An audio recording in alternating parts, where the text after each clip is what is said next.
Ahí está. Bueno, vamos a buscar el Evangelio de Mateo. Evangelio de Mateo capítulo 4 del 1 al 11. Son varios versículos que vamos a leer y los leemos en su nombre. Dice así la palabra del Señor. Así sentadito, ¿verdad? Todos. Dice así la Escritura. Entonces Jesús fue llevado por el Espíritu al desierto para ser tentado por el diablo. Y después de haber ayunado 40 días y 40 noches, tuvo hambre. Y vino a él el tentador y le dijo: si eres hijo de Dios, di que estas piedras se conviertan en pan. Él respondió y dijo: escrito está, no solo de pan vivirá el hombre, sino de toda palabra que sale de la boca de Dios.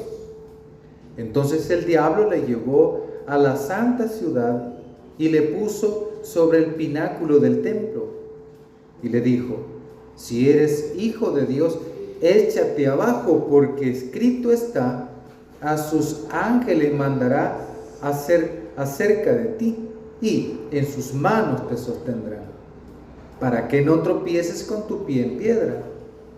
Jesús le dijo: escrito está también, no tentarás al Señor tu Dios. Versículo 8. Otra vez le llevó el diablo a un monte muy alto y le mostró todos los reinos del mundo y la gloria de ellos. Y le dijo: todo esto te daré si postrado me adorares. Entonces Jesús le dijo: vete, Satanás, porque escrito está, al Señor tu Dios adorarás y a Él solo servirás. El diablo entonces le dejó, y he aquí vinieron ángeles y le servían. Dejamos el texto ahí y hacemos una breve oración. Gracias, oh buen Dios Padre Celestial, porque nos tienes acá. Nos has reunido con el fin de instruirnos en tu palabra. Guíanos por medio de ella, que sea lámpara a nuestros pies y lumbrera a nuestro camino. Gracias, mi Señor, porque podemos decir con mucha fe que hasta aquí usted ha sido fiel. Gracias. Guíenos, por favor. Guíanos, por favor, Señor, con la palabra. Que tu Espíritu, Señor, tome el control de este momento y que pueda, Señor, hablarnos al corazón y llenarnos con ese alimento, con tu palabra. Tu nombre oramos, amén y amén. Hemos leído este texto, ¿verdad?, muchas veces, y cada vez que Dios nos permite abordarlo para poder extraer de él una enseñanza, encontramos una riqueza siempre. Por lo tanto, como forma introductoria, vamos a hablar, hermanos, acerca de ese tema general en que creemos nosotros, ¿verdad? En cuanto a la Escritura, nosotros creemos que las Escrituras son el resultado histórico de la interacción entre los seres humanos y Dios. O sea que la Escritura no ha sido un invento del hombre. No ha llegado el hombre a sentarse en una mesa y se pone a pensar, ¿qué voy a escribir? Sino que es el hecho de que el ser humano con otros seres humanos, en esa relación, ¿verdad?, de acercamiento, por supuesto con una construcción de muchas cosas en su interior, porque todos nosotros somos el producto de lo que han hecho con nosotros, ya sean nuestros padres, amigos, abuelos, ¿verdad? Todo aquel que ha formado parte de nuestra formación está también dentro de nosotros. Y a través de nuestra propia vida reflejamos todos esos aprendizajes. Amén, iglesia. Por lo tanto, ¿verdad?, en las Escrituras encontramos vivencias, experiencias de los seres humanos, y que todas esas cosas que el hombre ha convivido con el otro entonces fueron las que se escribieron. Así. Entonces, no podemos decir que la escritura es un invento del ser humano, ¿verdad? Que se le haya ocurrido de repente, sino que la escritura es, hermano, el dato histórico de aquellos elementos que están presentes en un tiempo determinado. Y también podemos decir, ¿verdad?, que creemos que Dios se ha venido manifestando por medio de las Escrituras a través de una tradición oral. Al principio Dios se reveló, y se reveló por medio, ¿verdad?, de ángeles, y enseña a aquellos, ¿verdad?, en su momento la palabra. Amén, iglesia, ¿está conmigo con eso? Viene el hombre, retoma la palabra y la transfiere a otros. Esa es tradición oral, ¿verdad? Reúno a mis hijos, les cuento, ¿verdad?, de lo que Dios me ha enseñado, y vienen ellos, cuando tienen hijos, hacen lo mismo. Pero después la palabra pasó a ser escrita en rollo, pergaminos, en papiros, en todo aquel instrumento que le haya servido para transferir el mensaje de Dios. Por supuesto, posteriormente a esto, cuando ya lo que es aquella forma de fe comienza a ser institucionalizada a través, ¿verdad?, de los reinos. Cada reino decía: tenemos un sacerdote, tenemos nuestros escritos, tenemos nuestro Dios, y en el caso de Israel a Yahweh o Yahvé, que es el Dios de la vida, ¿verdad? Y que hay una deformación de ese Dios, porque como se ha institucionalizado, hay una deformación de ese Dios a tal grado que el rey quiere que solo cosas bonitas se le estén testificando, ¿verdad?, se le estén profetizando. Y por lo tanto Dios no puede ser amarrado por nadie, y surgen pues muchas injusticias en ese sentido. Surge el profeta, viene el profeta y habla la palabra de Dios, y en ese sentido, entonces, hermano, se mantiene, ¿verdad?, esa tradición de la palabra. Allí en la historia, allá aparece Juan el Bautista en el Nuevo Testamento y comienza también a testificar de la palabra.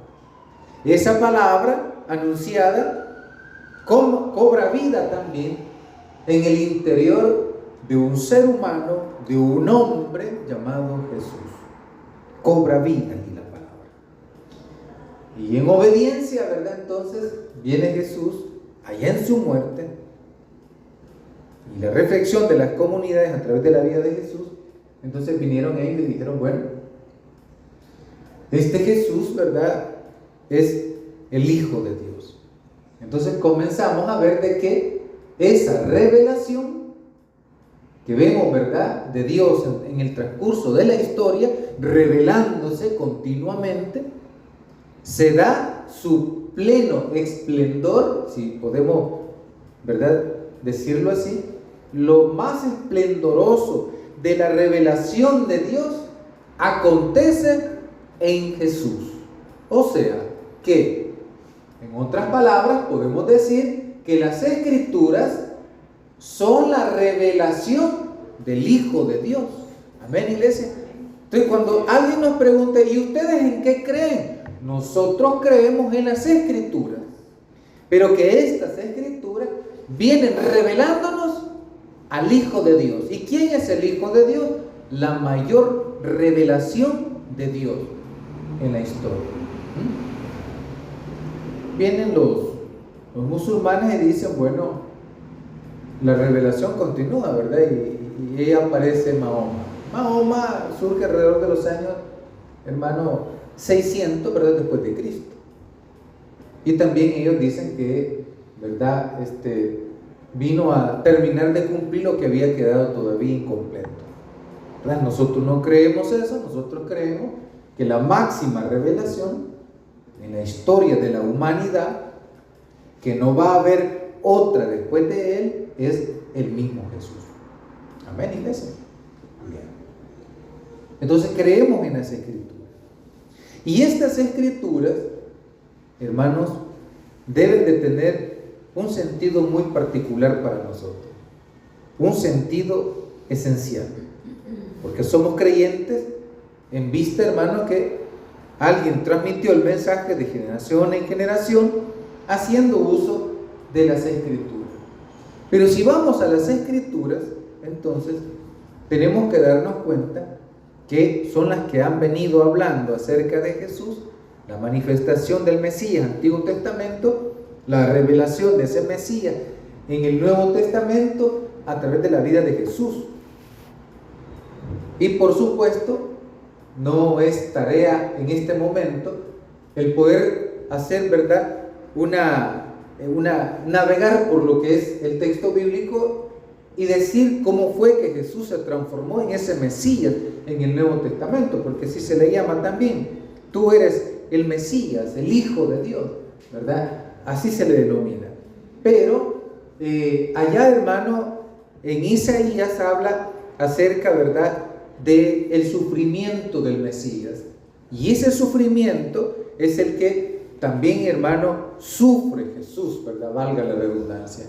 Y es por eso que hay muchos judíos que también se han convertido al camino del cristianismo, porque han, hermano, roto con una tradición y se han adherido a aquellos principios que emanan del mismo Jesús. Entonces tenemos algo muy importante con eso, ¿verdad? Creemos en las escrituras como revelación de Jesucristo. Esto, hermano, es valioso, pero algo que también tenemos que considerar, como dice aquí, ¿verdad?, esta imagen, que el ejemplo tiene más fuerza que las reglas. Imagínense, en una ocasión estamos nosotros evangelizando y allá en Lourdes, Colón, ahí sobre la tercera calle en Poniente, cerca del tercer ciclo, ¿verdad? Ahí hay una institución que es nacional y que ahí, hermano, estudié yo un año, creo que fue el 7º grado. Ahí conocí por primera vez el básquetbol. Y bueno, recuerdo que ahí teníamos un lugar de reunión, una iglesia, ¿verdad? Yo llegaba a colaborar, a servir y manejaba el equipo, ¿verdad?, de audio y sonido. Y recuerdo de que estamos evangelizando y hacíamos en las mañanas, los domingos en las mañanas, hacíamos sopa, hermano. Este es un léxico muy salvadoreño, ¿verdad? La famosa sopa de bolo o sopa de bolo, ¿verdad? No sé si usted ha escuchado esa frase, ¿ah? Y esa sopa, hermano, es especial, ¿verdad? Porque lleva bastante grasa de cerdo, ¿verdad? Lleva chorizo, hermano, lleva huevo y un montón de menjurje ahí, ¿verdad? No, hombre, hermano, esa sopa es cosa seria, levanta muertos usted. Una potencia que lleva esa sopa, hermano. Bueno, estamos evangelizando nosotros y allá, ¿verdad? Yo estaba en la parte de atrás y, hermano, detrás de mí estaban 2 bolos crónicos, 2 borrachos crónicos, de esos que, hermano, ya nadie los quiere, ¿verdad? Ni el que hace limpieza recogiendo la basura los quiere. Una vez así dijo uno: ni ellos nos quieren, dice, mejor recogen la basura y no a nosotros. Fíjense, así dijo. Y bueno, estaban atrás y uno le decía al otro: ¿te están hablando?, le decía. Ese mensaje es para vos, le decía. A vos te va a ayudar, le decía. Sí, si bien es cierto, tenía razón, pero también él lo necesitaba. Amén. Entonces, mire qué interesante, porque el ejemplo tiene más fuerza que las reglas. Y es bien difícil, especialmente, ¿verdad?, para una persona corrupta, decir vamos a acabar con la corrupción. O sea, no puede acabar con él mismo. Eso es bien difícil. Y cuando encontramos, ¿verdad?, en el mundo, en la realidad que nos corresponde vivir, encontramos personas que están sustentando el poder y son corruptas, van a disfrazar su corrupción, ¿verdad? Y no van a tocar a nadie, no van a quitar a nadie, porque saben que, hermano, el que está, ¿verdad?, al frente también es corrupto. Amén. Y si llegan a quitar a alguien, entonces ese alguien va a revelar la corrupción del otro. Entonces no les conviene estar quitando gente a cada rato, ¿verdad? Amén, iglesia. Entonces, el ejemplo es muy importante. Como tenemos la imagen, ¿verdad? Vemos a una mujer tomando de la mano a una niña y le dice: caminemos en el riel del tren, a ver si podemos tener equilibrio. Entonces ahí observamos, ¿verdad?, el ejemplo, caminar así de esta manera, y ahí van las dos. Entonces el ejemplo es muy importante y es lo que puede hablar más que 1000 palabras. Tenemos entonces, ¿verdad?, ahí hay unas esferas y dentro de ellas hay algo que decir. ¿Cómo nos enseña Jesús la importancia de la palabra? Así, ¿verdad? Jesús, hermano, no estaba viviendo en el cielo, aquí en la tierra. Amén. Las condiciones eran muy feas para la gente del tiempo de Jesús. Había gente hambrienta, muchas personas con grandes enfermedades. Eso siempre va a estar presente en la historia de la humanidad. Va a haber hambre, enfermos, pobres, entre otros, hermano, ¿verdad?, cúmulo de situaciones. Entonces no era fácil para Jesús eso. Viene entonces el escritor a sabiendas de que, bueno, Mateo, hermano, no estuvo en el momento con Jesús. La escritura revela de que solo Jesús se fue al desierto. No se llevó a Mateo para que supiera Mateo qué pasó allá. Probablemente Jesús ha de haber contado algo, probablemente. La Biblia no lo dice. Entonces esto es bien curioso, porque Mateo, todo lo que es el Evangelio de Mateo, présteme atención con esto, porque todo el Evangelio de Mateo lleva un contenido, hermano, de un mensaje dirigido también a grupos judíos. O sea, Mateo quiere decirles a ese grupo de judíos que este Jesús de Nazaret es el nuevo camino que tienen que ellos, ¿verdad?, apreciar en la vida. Que tienen que ir haciendo a un lado la figura de Moisés, del patriarca Moisés. ¿No? Porque Moisés es el referente del judío. Entonces tienen que hacerlo a un lado y empezar a mirar y a considerar a Jesús de Nazaret como esa revelación de Dios en la tierra. Entonces viene y comienza a hablar acerca de una terminología muy conocida por el judío. Para todos es conocido que Israel nace en el desierto, hermano. Amén, iglesia. Israel nace en el desierto. Ellos tenían allá sus familias y andaban como seminómadas, viviendo de lugar en lugar.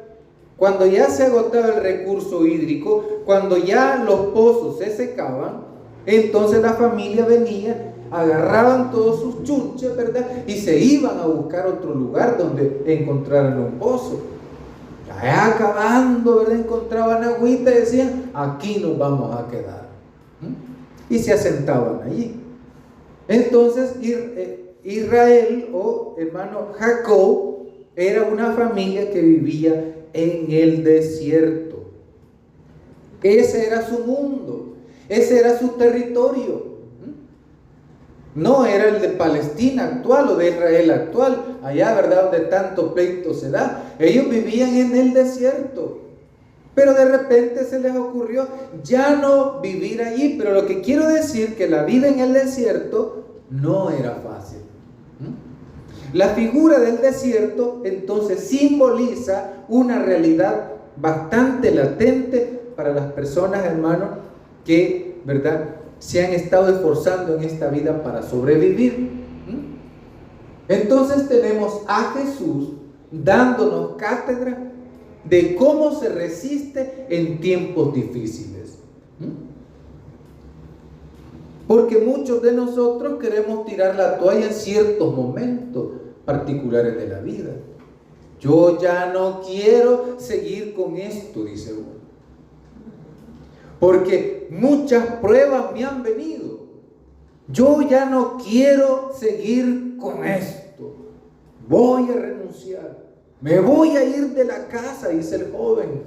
Ya no aguanto a mi mamá o a mi papá. Me voy sin tener nada preparado. Quizás el papá o la mamá lo que están haciendo, ¿verdad?, es corregirle al hijo, a la hija, que no haga, que esté, ¿verdad?, que no abandone el estudio, que continúe, cosas buenas, pues. Pero no quieren eso. Entonces, encontramos a Jesús dándonos cátedra a nosotros de que no debemos achicarnos en la vida cuando las pruebas, las adversidades, cuando pasemos por el desierto. Debemos de mantener nuestro rostro en alto. Todo ser humano atraviesa, hermano, más de una vez en la vida por situaciones adversas. En su niñez, en su adolescencia, cuando llega, ¿verdad?, una edad adulta, todo ser humano atravesamos por crisis difíciles en la vida. No hay nadie que se libre de eso. Una enfermedad desde pequeño. Situaciones de cambios hormonales, ¿verdad?, en la pubertad, hermano, cuando está en pleno desarrollo. ¿Ah? Y ahí encontramos, ¿verdad?, el ser humano en esa crisis. El ser humano es un ser en crisis todo el tiempo. Y Jesús, hermano, nos enseña eso a nosotros. Él había sido enseñado desde pequeño el amor por la palabra. Mucha diferencia entre nosotros, los latinoamericanos, que no nacemos, hermano, o no nacimos dentro, ¿verdad?, de una estructura religiosa donde se nos enseñó las escrituras. No. Mucho menos el ejemplo. Amén, iglesia. Quizás el mal ejemplo. ¿Sí? La mayoría de nosotros, hermanos, aprendimos muchas cosas que no son tan agradables a través de las acciones de aquellos progenitores que estaban con nosotros. Muchos ejemplos hay. Por ejemplo, de repente encontramos familias, estoy hablando hoy, o inventando, ¿verdad, hermano, el rol de una familia. No me cree que estoy hablando de manera particular, yo no conozco la vida de ustedes, ¿verdad?, en ese punto en particular. Pero viene el hombre de la casa, se da el vicio, anda, ¿verdad?, de infiel con la esposa y allá, hermano, así deshace. No le da prioridad a los hijos, ¿verdad? No los pone a estudiar. No le interesa a esta persona. Viene la familia y decide, el esposo y sus hijos, dejémoslo, ¿verdad?, y lo deja. Y el hombre sufre, le da un paro cardíaco porque nunca había ocurrido eso, ¿verdad? Porque en cierta medida uno siempre ha querido dominar las cosas. ¿Ah? En cierta medida. Entonces, le da un paro cardíaco. Lo llevan al hospital. Se dan cuenta la familia, ¿verdad?, que eso ha pasado. Se ponen a platicar entre todos, miren, ¿qué hacemos? Vamos, y a mi papá. Y la mujer dice, si él es mi marido, dice. Y van al hospital, ¿verdad? Llegan a verlo, hablan con él, no, ya voy a tratar de componerme, dice. Vaya, entonces se van de nuevo para la casa, prometen no volver a irse, ¿verdad? Pero de repente el hombre muere, ¿verdad? ¿Qué enseñó esta persona en su momento? No enseñó cosas buenas, enseñó el vicio, enseñó, ¿verdad?, un machismo desenfrenado. Entonces tenemos nosotros, hermano, aquí en Latinoamérica, en El Salvador, no tan buenos ejemplos de vida.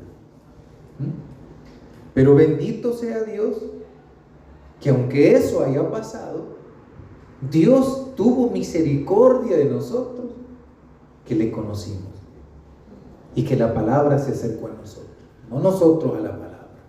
La palabra de Dios se acercó a nosotros por cualquier instrumento humano.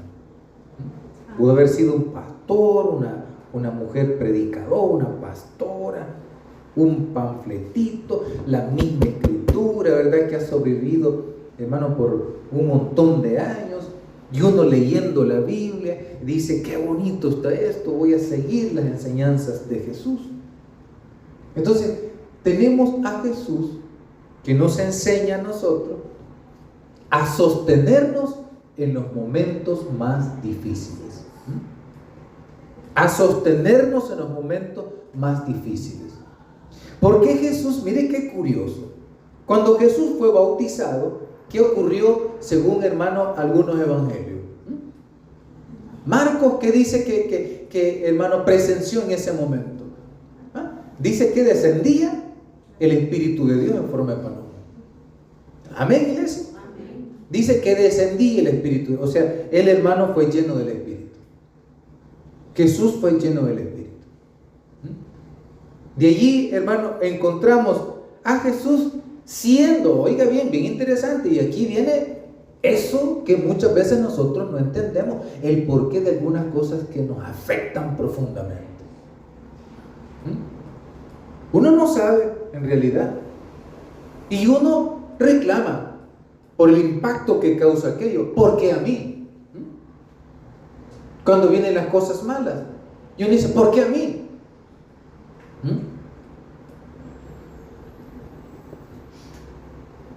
Y aquí encontramos a Jesús siendo, oiga bien, siendo guiado por el Espíritu al desierto. Que bien interesante. ¿Cómo es posible que el Espíritu Santo me guíe a mí a pasar, hermano, por situaciones difíciles? ¿Verdad? No podemos decir que Jesús era pecador, ¿verdad? Porque regularmente uno relaciona: le está lloviendo porque a saber qué está pagando ese malvado, ¿verdad? A saber qué está pagando, dice uno, ¿verdad? Mejor me aparto, no va a ser que me vaya a chispear también a mí. Este hermano, a ver qué debe, ¿verdad? Esta hermanita, algo está pagando, dice uno. Entonces tenemos que hacemos una relación entre el pecado y las circunstancias, hermano, que nos están atravesando. Y muchas veces no es necesariamente así la cosa. ¿Sí? No necesariamente tiene que ser así. Allá estaba Job, un hombre muy perfecto, dice la Escritura, un hombre justo, pero que se lo llevó quien no lo trajo a este mundo. ¿Sí? Y aquí tenemos a Jesús, que es llevado por el Espíritu al desierto. ¿Y qué es del desierto? Problema. Una vida adversa, contraria a lo que yo quiero. Yo quiero vivir, pero me quieren matar. Me quieren destruir. Y allá se encontró Jesús en el desierto. El desierto tiene una figura que tiene que ver con los conflictos diversos que van en contra de la vida. Y viene el escritor y habla, ¿verdad?, en esa terminología del desierto, pero también del número 40. El número 40 es un número, hermano, una simbología que tiene que ver con una representación, ¿verdad? El número 40 representa una generación, ¿verdad? Y esa generación, hermano, estaba representada por aquellos que salieron de Egipto al desierto. Estamos, hermano, hablando que este libro, este evangelio, se escribe específicamente para atraer al pueblo judío al cristianismo. ¿Está conmigo, iglesia? Entonces era necesario convencer a estos que el nuevo Moisés está en Jesús. Y que lo que vivió el pueblo de Israel allá en el Antiguo Testamento también lo ha vivido Jesús, que no hay nada de extraño en eso. ¿Sí? Entonces el número 40 también se le adjudica a Jesús, para decir de que Jesús es el Mesías y que deben de atenderlo así. Entonces tenemos a Jesús, ¿verdad?, que viene a hablarnos con el ejemplo. Y ese ejemplo de Jesús es bien interesante. Uno, porque nos enseña a nosotros, a los seres humanos, a resistir ante las inclemencias del momento, del tiempo. Dos, porque nos enseña también, según las Escrituras, a no desviarnos del camino ante la tentación. Ante la tentación. ¿Y qué es lo que sostiene al cristiano en los momentos más difíciles? Recordar la palabra. Mire qué interesante. Aquí vamos con este tema general. Vivir la palabra. Vivir la palabra. Pero ¿qué palabra vamos a vivir si no nos acordamos muchas veces de esta? Por esa razón tenemos que tenerla presente. ¿Quién nos enseña eso? Jesús, con el ejemplo. Jesús era una persona, hermano, muy reconocida por aquellos, ¿verdad?, que le rodeaban. El pueblo judío acostumbra, hermano, a darle énfasis al oído. Ahí va a ver usted, googlee, ¿verdad?, rabinos, y ponga ahí rabinos o maestros en cualquier parte del mundo, ¿verdad? Y ahí le va a dar que los discípulos rodean a los rabinos, y estos comienzan a hablar de cualquier tema, ¿verdad? Y las personas están atentas escuchando. Oiga bien lo que le voy a decir: si habla alguien tonterías, no lo vuelven a seguir. Así. Si alguien viene y comienza a hablar tonterías que nunca le van a ayudar en su vida, entonces no vuelven a llegar, porque ellos son bien dados al oído. Si ellos están escuchando algo que no les abona en nada, no vuelven a llegar. Dios les bendiga, bienvenido. Entonces, mire qué interesante, porque Jesús era bien famoso en aquel momento. Y la gente, cuando escuchaba decir: el maestro ha llegado en tal casa, allá iban todos. ¿Se recuerda aquel que metieron en la parte del techo? ¿Por qué no pudieron entrar por la puerta del frente de la casa? ¿Por qué? Porque estaba full. Porque estaba lleno. Entonces encontramos a Jesús, que era un personaje reconocido. Y por lo tanto, Él nos enseña a nosotros, hermanos, la importancia de la palabra. El texto que nosotros hemos ocupado del Evangelio de Mateo habla, ¿verdad?, en 3 ocasiones la expresión escrito está. Escrito está. ¿Qué significa eso? Que el mismo Jesús le daba importancia a la palabra de Dios. Y nosotros somos seguidores ¿de quién? ¿De Moisés? ¿De Salomón? ¿No? ¿Davidianos? ¿Seguidores del rey David? ¿Noenianos? ¿Seguidores de Noé? ¿No? ¿De quién somos nosotros seguidores? De Jesús de Nazaret. ¿Y qué nos enseña Jesús de Nazaret de nosotros? La importancia de la palabra. Si lo repite 3 veces en el párrafo que leímos, es que Jesús nos enseña la importancia de la palabra. El día de ayer estuve, hermano, compartiendo, ¿verdad?, en una conferencia, ¿verdad?, a distintos alumnos del seminario donde yo imparto clases, y también personas invitadas. Habían unas 30 personas ahí, un lugar bien bonito, hermano, ahí por San Jacinto.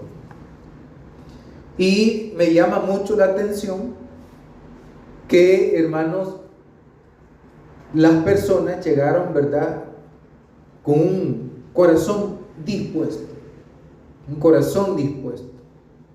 Y esa disposición es necesaria tenerla para comprender la palabra. Cada vez que nosotros salgamos de nuestra casa y vengamos a la iglesia, debemos, hermano, venir con un corazón dispuesto a recibir de Dios. El Señor me quiere, ¿verdad? El Señor me ama. Voy al lugar donde Dios me ha designado a aprender un poco más de la palabra. Entonces, aquí tenemos, hermanos y hermanas, un claro ejemplo de la importancia que le daba Jesús a la palabra. Y esa importancia debemos de dárnosla nosotros.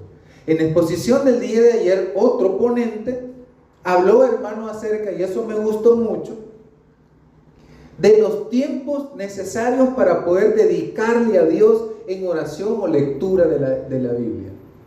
Yo agrego lectura de la Biblia, él habló de oración. Pero dice él, o decía, o recomendaba él, que los horarios más factibles, según, hermanos, los planteamientos científicos, que son las 3 de la mañana o las 3 de la tarde, o al mediodía. Son horarios, ¿verdad?, factibles, donde el cerebro está, hermano, receptible, ¿verdad?, a que uno pueda entrar en esa comunión con Dios. Esa comunión con Dios. Hay que probar, ¿verdad?, a ver qué pasa, levantarnos a las 3 de la mañana y comenzar a orar, a hablar con Dios, hacer una lista. Yo voy a orar por esto este día, voy a orar por mi mamá, por mi papá, voy a orar por mis hermanos, voy a orar por la iglesia, voy a orar por tanto problema que hay, ¿verdad?, en la política, tanto mañoso, y así, ¿verdad, hermano? Amén, iglesia. Entonces, uno hace su lista, se levanta, ¿verdad?, pone su celular a tales horas, y ya dice usted, ¿verdad?, hermano, tratar de acercarse en oración a Dios en esos horarios. Entonces, esto es importante, porque nosotros debemos de tener un tiempo en el día para poder, hermano, agarrar la Biblia, agarrar la Escritura y comenzar a leer. Jesús, hermano, pasó un buen tiempo estudiando. Ese periodo de tiempo, hermano, es el que casi no conocemos de Jesús. Hay un librito que se llama Los años oscuros de Jesús, y lo escribió un judío. Ese judío, hermano, expresa, ¿verdad?, que aquellos años desconocidos de Jesús se ven reflejados en toda la tradición del judaísmo. Lo mismo que vive un niño de la época de Jesús o antes de él, es lo mismo que vivió, hermano, posteriormente un montón de familias con sus hijos. Entonces, dado esa experiencia que se ha mantenido en el pueblo judío, entonces él dijo, bueno, ya sé lo que Jesús vivió. Y en la etapa antes de lanzarse al ministerio, Jesús estuvo aprendiendo. Amén, iglesia. Amén. Y eso debe de ser así en todo. Imagínese usted, si alguien dice, yo quiero ser cirujano, dice, y no estudia. Y usted llega porque ponen su rótulo, así como ponen un montón de iglesias, ¿verdad? Solo ponen el rotulito, porque puede gritar el hombre, pone su rótulo, la nueva acción de la santa ciudad del Señor de los 3 tiempos, ¿verdad? Ya pone su rótulo también, cirujano dental. Ay, hermano, cirujano, ¿verdad? Cualquiera le operamos el riñón, todo. Y usted llega, ¿verdad? ¿Y cuánto cobra? No, pues le voy a cobrar poquito, ¿no? $15. $15, dice. No, hombre, opéreme, pues, le dice. No, $3,000 me estaban cobrando en el hospital, no, hombre. Y a usted entra, ¿verdad? No ve ni título ni nada. ¿Y aquí qué pasa?, dice usted. Ya sale con un serrucho, unas herramientas de albañil. Y aquí qué pasa. Entonces, ¿se da cuenta usted de que es necesaria la preparación? Amén, iglesia. Es necesaria la preparación. Por eso es que desconocemos nosotros qué Jesús estuvo haciendo en ese tiempo.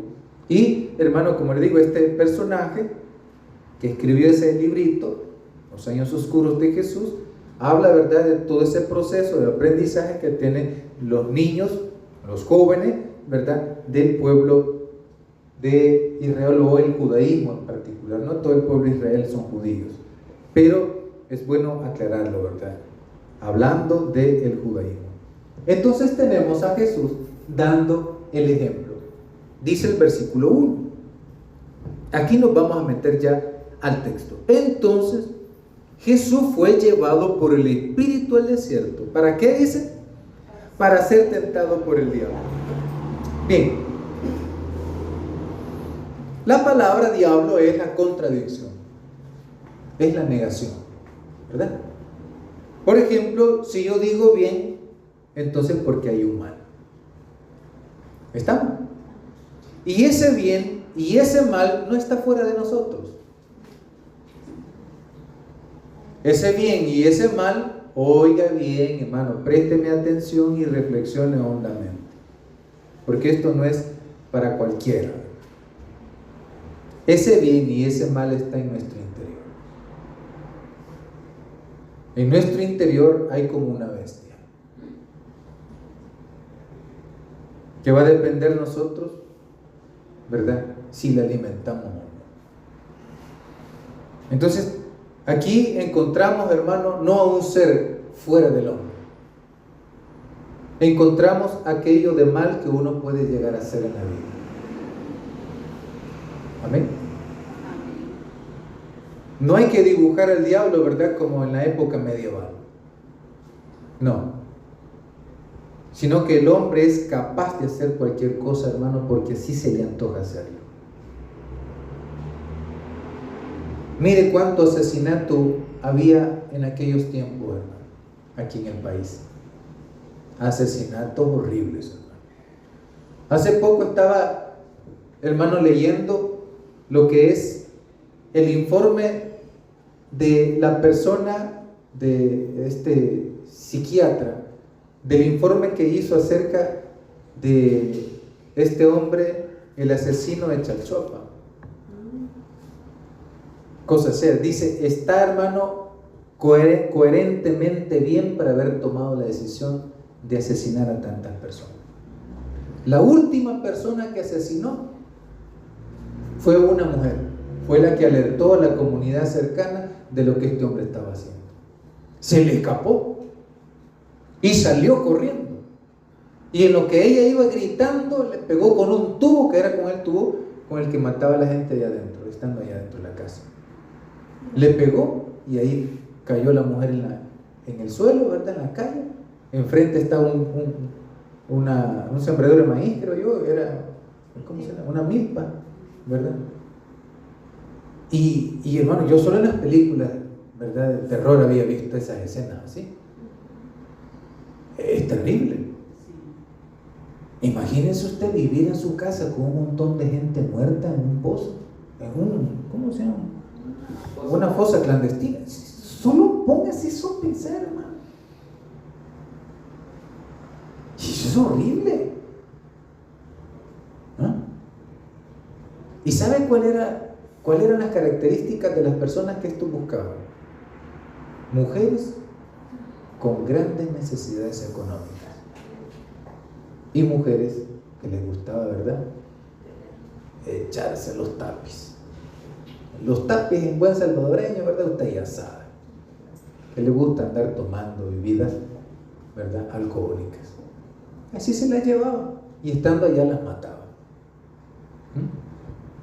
Pero, hermano, lo que quiero decir es que esa forma satánica de concebir la vida nació aquí, en su corazón, porque él era un ex militar y después pasó a la policía y lo despidieron por eso mismo, porque había violado una compañera, ¿verdad?, de la policía o algo así. Entonces, lo que quiero decir con esto es que cuando la Biblia hace referencia en este texto en cuanto al diablo, lo que estamos viendo, hermano, acá, es que esa tentación, las tentaciones, son para sacar lo malo del ser humano. Lo malo del ser humano. Y todos somos, hermano, personas en potencia de poder llegar a causar un mal muy grande. Todos, hermano, los que estamos aquí. Todos los que estamos aquí. Entonces, Jesús, hermano, nos enseña eso. Mira. Después de haber ayunado 40 días y 40 noches, tuvo hambre. Así dice la Escritura, que tuvo hambre. Y en esa necesidad aparece, ¿verdad?, en la cabeza de cualquier ser humano la idea: ¿qué voy a hacer yo, ¿verdad?, para poder, hermano, calmar la que me mata. ¿Qué voy a hacer? Viene entonces y el enemigo le dice el 3: y vino a él el tentador y le dijo: si eres hijo de Dios, di que estas piedras se conviertan en pan. ¿Y por qué está diciendo eso? Porque el Evangelio de Mateo está recordando la tradición del judaísmo. Cuando andaban en el desierto, ¿qué decían los hombres? Tenemos hambre, queremos comer. ¿Y qué hizo Dios? Bajó maná del cielo, ¿sí? Y les dio de comer pan. Pero sin ser así, siempre, hermanos, tenían la inclinación al mal. Por eso viene Jesús y le responde al enemigo. Dice el versículo 4. Me adelanto un poquito. No solo de pan vivirá el hombre, sino de toda palabra que sale de la boca de Dios.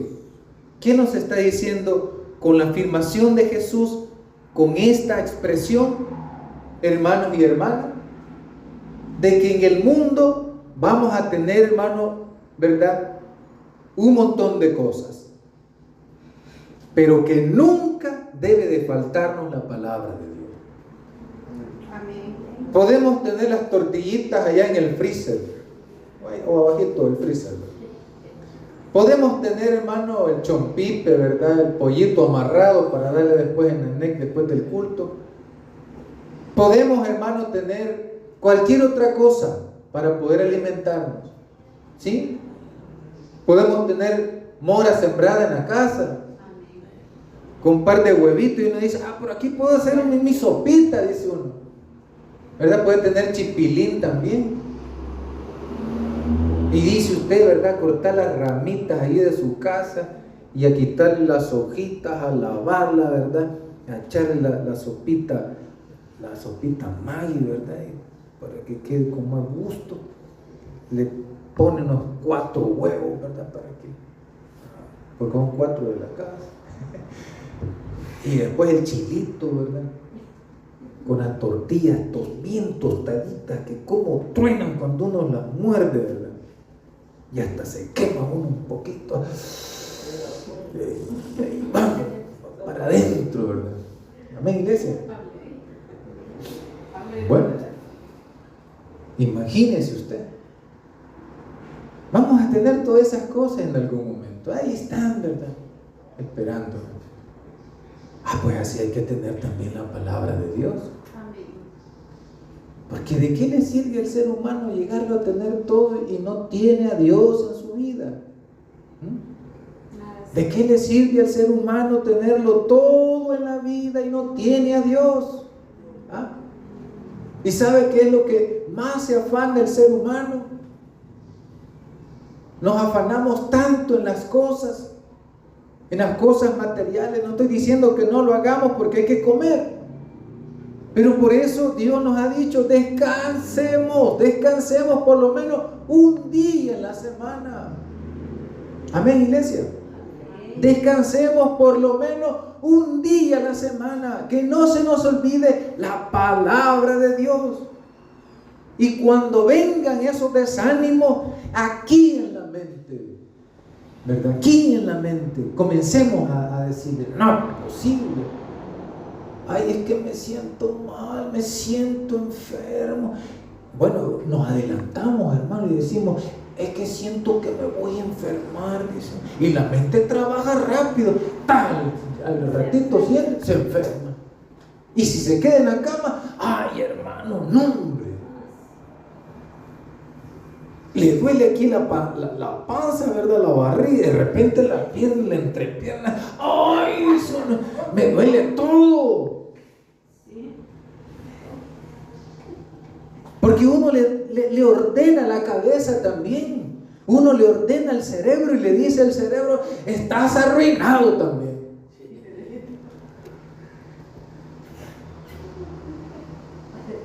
Entonces las escrituras nos están diciendo con esto, hermano, de que la palabra no debe de faltarnos y tenemos que disciplinarnos en eso.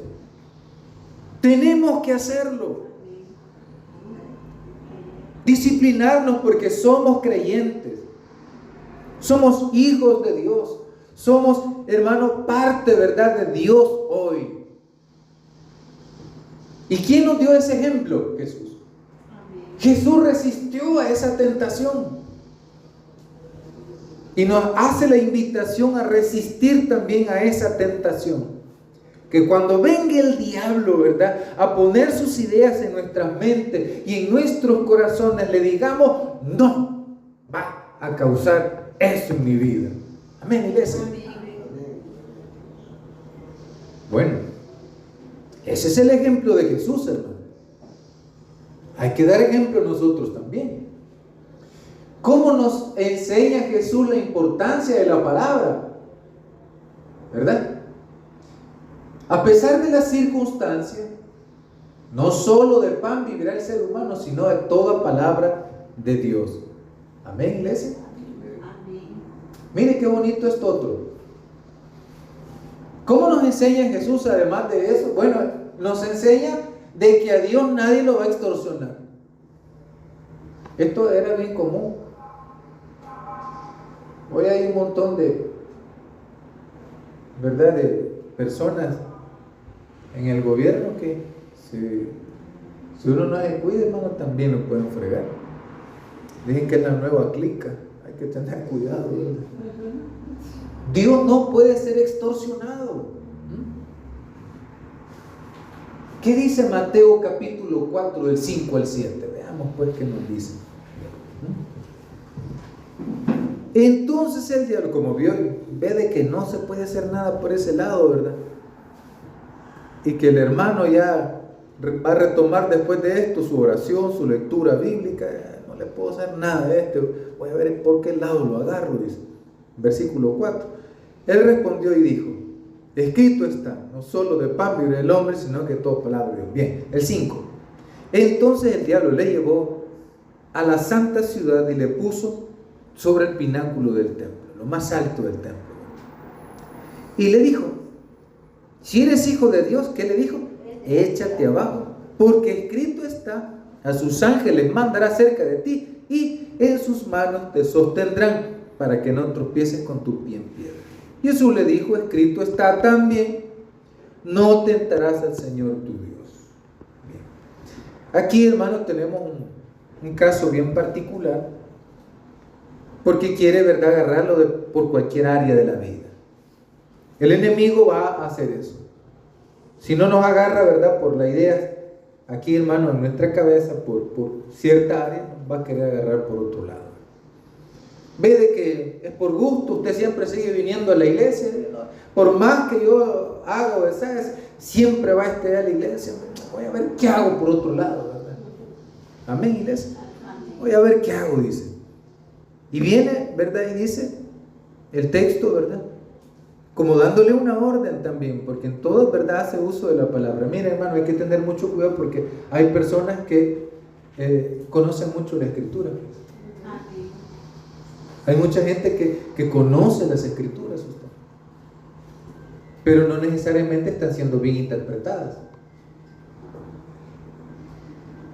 Y hay que, como le digo, hay que tener mucho cuidado con eso. No todo lo que brilla es oro. Aquí vemos el uso del enemigo de las escrituras. Él las conoce muy bien. Pero también, hermano, uno debe de conocer las escrituras. Ese es el ejemplo de Jesús. Él sabe de las escrituras. Entonces, hay un texto, ¿verdad? En Éxodo 17:7. Si hay alguien que lo tenga ahí, por favor me lo lea. Porque está haciendo referencia también el texto sobre estas cosas. A ver, solo uno, por favor. Llamó el hombre de aquel lugar Masá y Merba por la rencilla de los hijos de Israel y porque tentaron a Jehová diciendo: esta pues Jehová entre nosotros pueblo. Estaban desconfiando de él. Queremos agua, dijeron ellos. ¿Y por qué no me la piden a mí?, dijo Dios. Ajá. ¿Sabe que muchas veces las personas no creen en Dios y no hay un milagro? Mire qué terrible eso. Estamos queriendo condicionar a Dios. Queremos extorsionar a Dios y muchas veces le decimos: si soy tu hijo. No podemos hacer eso. Sí podemos decírselo y recordárselo, y es su misericordia la que va a actuar. Uno no sabe cuál es el propósito de Dios. Uno no sabe cuál es el propósito de Dios. Imagínense usted,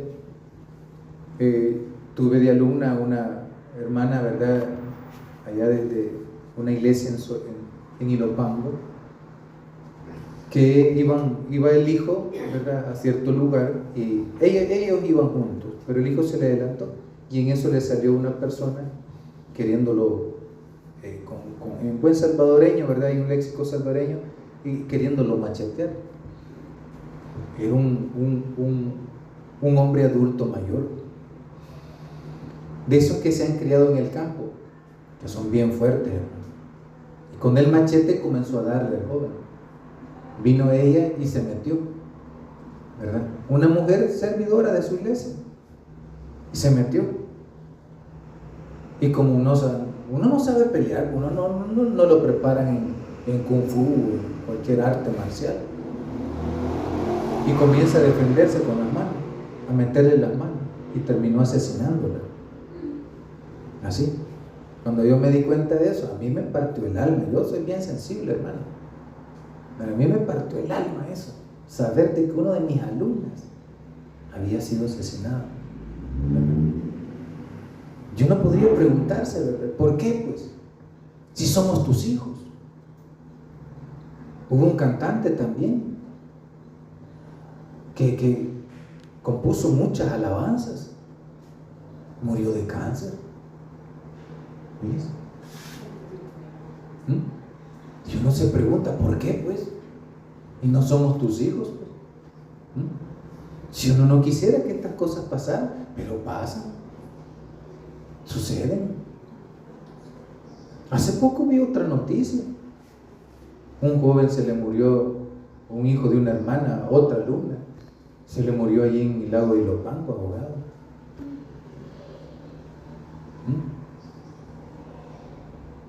Esas son cosas terribles.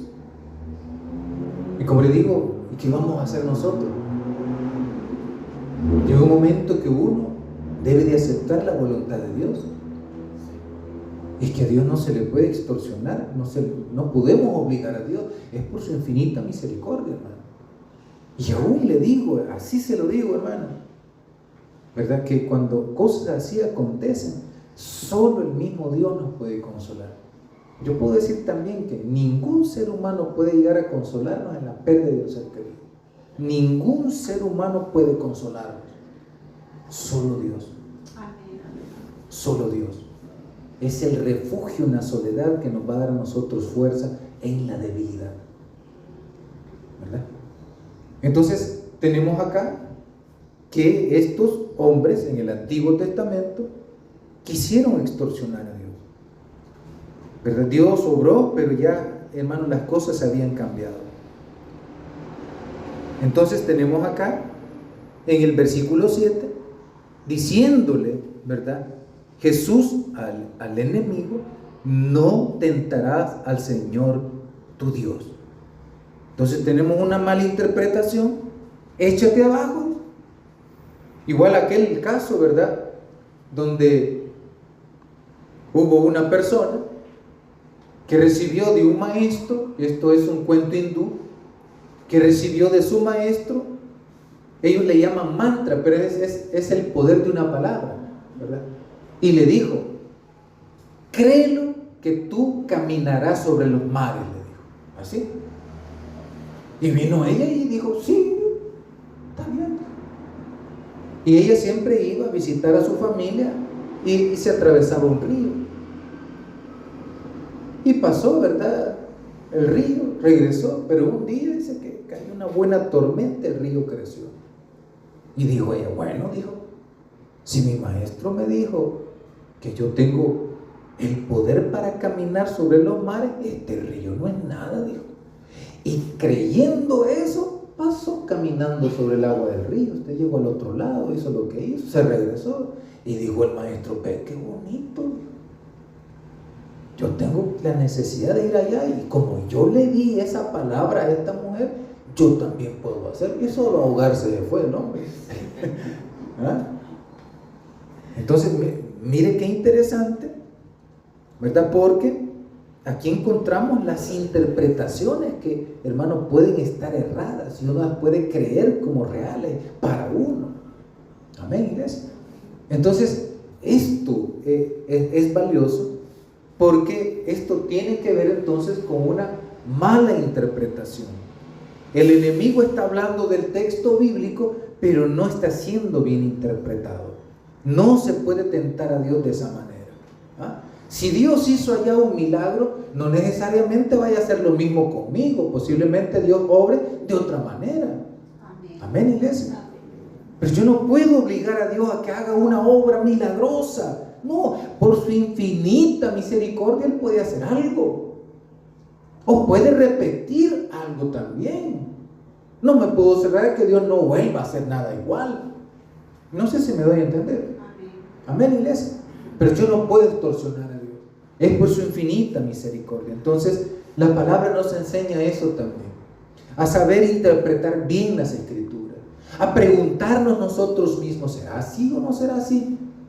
Y si no, consultar: hermano pastor, ¿cómo será esto? ¿Será así como a mí me están diciendo? ¿Será de otra manera? Amén, iglesia. Bien, sigamos entonces.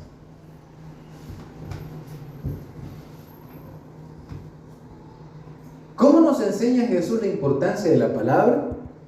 Ya casi terminamos. Me pasé, ¿verdad? No, poquitito. Jesús, oiga bien, mire que esto es otro dato bien bonito. Si usted se da cuenta, en todos los evangelios, son 4 evangelios, pero en ningún evangelio Jesús, hermano, quiere acaparar atención para sí mismo. Él no se anda dando publicidad como hacen, hermano, mucha gente hoy, entre comillas, importante, que andan buscando ropa bien original, ¿verdad? Para salir ahí en la foto. No, hombre, hoy, hermano, hasta los pastores andan ahí posando, ¿verdad? Para que los vean de con bien espirituales, hermano. Sí. Mire, hay gente, hermano, que hasta dice, ¿verdad? Por ejemplo, el día de ayer contó el hermano, ¿verdad?, que dio la otra conferencia, de que había un pastor, hermano, que dijo en la congregación, dijo él, ¿verdad? Hermano, quiero decirles que llevo un mes en ayuno y no he tocado ni a mi mujer. Y dijo el hermano: qué peligroso es eso, dijo. ¿Verdad? Porque todos tenemos necesidades, no hay que la toque otro por otro lado. Espero en Dios que Dios le haya ayudado a ese pobre hombre, dijo el hermano. Increíble, ¿verdad? Pero esto, hermano, que estamos acá diciendo, mire, Jesús no se identifica como lo principal del evangelio. ¿Sabe que Jesús lo que le estaba dando énfasis es a la palabra de Dios? interesante. Fíjese que la iglesia tradicional hace énfasis a la figura de Jesús. Mire, yo no entiendo por qué es que la iglesia tradicional le dio una figura a Jesús y dice, así es Jesús. Y la gente así lo identifica. Aquí está Papachú, dice. ¿Verdad? Allá en Guatemala hay un Cristo negro, hasta color le cambian, fíjese. Y dicen que se hizo negro por las velas que le han puesto y sube todo lo que es la mecha quemada de las velas. ¿Por qué se hizo negro? Pero pues le dan un rostro a Jesús y dicen, este es Jesús. Hermano, ¿y quién le tomó una foto a Jesús cuando él vivió? ¿Quién sabe cómo fue? Le pregunto. ¿Alguien tuvo una revelación de Jesús como él fue? Y dice, ay, yo soñando vi el rostro de Jesús. Yo nunca he escuchado a alguien así. Amén, iglesia. Ya casi terminamos. Es que me emociono mucho con esto. Pero Jesús nos identifica como lo principal del Evangelio. Lo que Jesús hace es identificar la palabra. Darle, hermano, fuerza a la palabra. Hablar del papá, el poder de la palabra. Y es la palabra que nos debe de llevar a nosotros a esto, mire. ¿Qué espera Dios del ser humano con la palabra? ¿Qué? Que vivamos la palabra. No atendemos aquí a Papachú, como dicen aquellos, aquí en el pecho. No, hermano, es lo de menos. O que andemos la Biblia bajo el brazo con un montón de evangélicos y se sienten bien así, más se han ayunado. No, a nadie quiere volver a ver. Si más uno ha pecado, lo ven con grande precio. ¿Qué quiere Dios? Que vivamos la palabra. Que esa palabra de Dios que tanto anuncian, hermano, en nuestros tiempos, podamos empezar a vivirla. Que seamos justos, que seamos, hermanos, honestos, que vivamos la palabra en la práctica de la vida. Que ayudemos al indefenso, que defendamos al que está siendo tratado injustamente, que obremos en bien y no en mal. Eso es lo único que quiere Dios. Y por eso es la importancia de la palabra. Pero para comprender eso, debe de haber una buena interpretación, porque hay muchos que interpretan malas escrituras. El que tenga oídos para oír, que oiga. Vamos ahora. Gracias, Señor, por habernos iluminado en esta hora. Gracias por haber obrado en nuestros corazones por medio, Señor, de la palabra. Que nunca nos haga falta y que sea siempre luz en medio del camino. Toda oscuridad, toda incomprensión de la Escritura podamos, Señor, llevar a un buen término. Queremos caminar por tus senderos. Que sea esa lámpara, esa palabra como lámpara a nuestros pies, lumbrera nuestro camino. Queremos saber por dónde caminamos. Gracias, Señor, porque tu palabra es la revelación tuya y que nos vienes a revelar a tu Hijo Jesús. Gracias, Señor, por la palabra. Ayúdanos a acercarnos a ella. Ayúdanos a conocerla. Bendíganos, por favor. Gracias, Señor, por este privilegio que nos da de acercarnos a un lugar como este, que procure enseñarnos tu palabra. No a crear más ídolos, Señor, a quien seguir sin sentido, sino a lo concreto, a lo que nos lleva a actuar en la vida y lo que debe de servirnos en la vida, como es el ejercicio, Señor, de tu palabra, la palabra en acción, la fe, Señor, que hace cosas. Así que bendíganos, llévanos en el hueco de tu mano. Obre, Señor, en nuestros amigos, vecinos, familiares, hijos, hijas, nietos o nietas. Obre por favor conforme a su misericordia. Y si en algún momento atravesamos adversidades, que nunca nos falte el coraje y la fuerza. Y sobre todo, Señor, la sabiduría. Gracias, mi Dios. Quédese en nuestros corazones y que en la vida dejemos huellas de que tú, Señor, vives con nosotros. En tu nombre oramos, amén y amén. Le damos un fortísimo aplauso al Señor. Que Dios nos bendiga a todos y todas.